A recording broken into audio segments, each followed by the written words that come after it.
Welcome to Poland Daily History with me, Nicholas Richardson. And in this series of episodes, we're going to look at NATO, which since 1949 has kept the peace in Europe.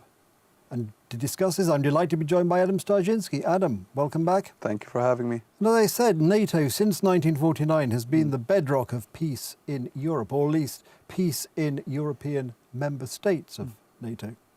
That is correct, as you mentioned, in European member states, as history now shows that when you're outside of the alliance, unfortunately, there is a risk that you might get attacked.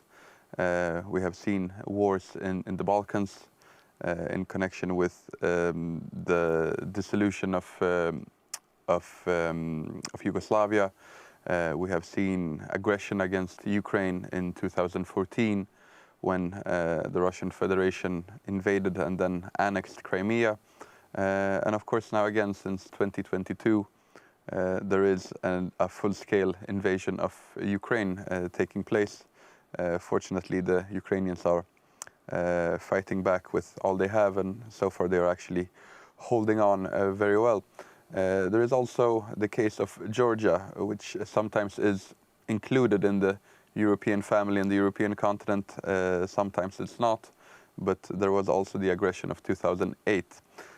However, as you said, within the 31 states that make up NATO, of which 29 are located in Europe, including Turkey in this alliance. There has not been any external wars. No other actor has attacked any of these states. But also, what is important when looking at European history, for the last 2,000 years or so, there have been no wars between any of these states, which is quite a feat. It's been practically 3 generations of...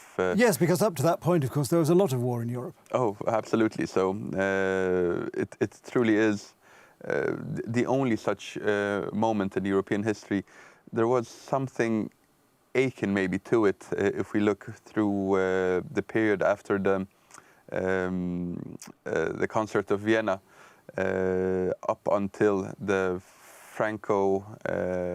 Franco-Prussian War of 1870. Nevertheless, there were some small wars taking place on the continent in that period of 60 or 17 years. However, there has never been a period this long that has been completely without wars. But if we look at what was happening, if we are to understand where NATO comes from, it naturally has its roots in the Second World War and the various large conferences between allies that were taking place. There was one in Quebec during the war. There was another famous one in Casablanca. So this is where the Atlantic Charter was drafted in 1942, creating the foundation for how the world should look like after the war, and here the first seeds of NATO could be seen. Nevertheless, it didn't materialize immediately after the war ended.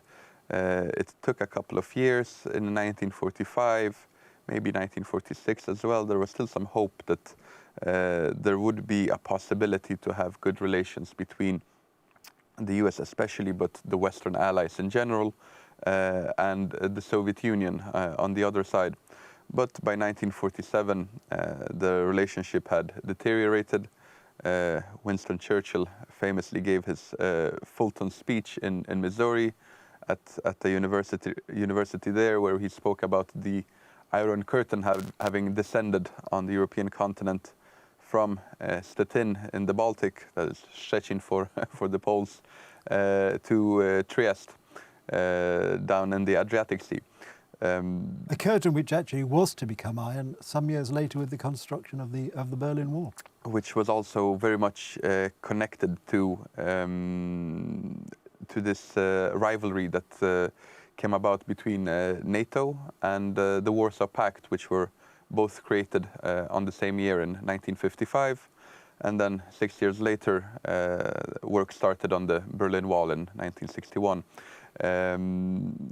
these tensions that were flaring up in 1947, they were expressed in many different ways.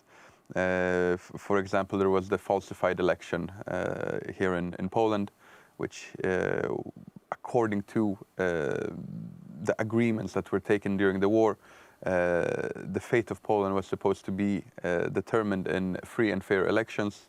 When it became clear that the Soviets had no intention to keep that promise, that rang serious alarm bells in many capitals in Western Europe. And in 1947 is also when the first embryo for NATO is really created with the Treaty of Dunkirk, a military alliance between the United Kingdom and France. The next year it was expanded with the Treaty of Brussels, which included the Benelux countries to this alliance.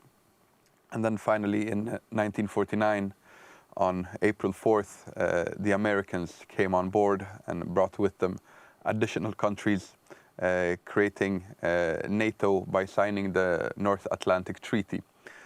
Adam, I'm going to have to ask you to pause there. As usual, we've run out of time, but we'll pick it up next time.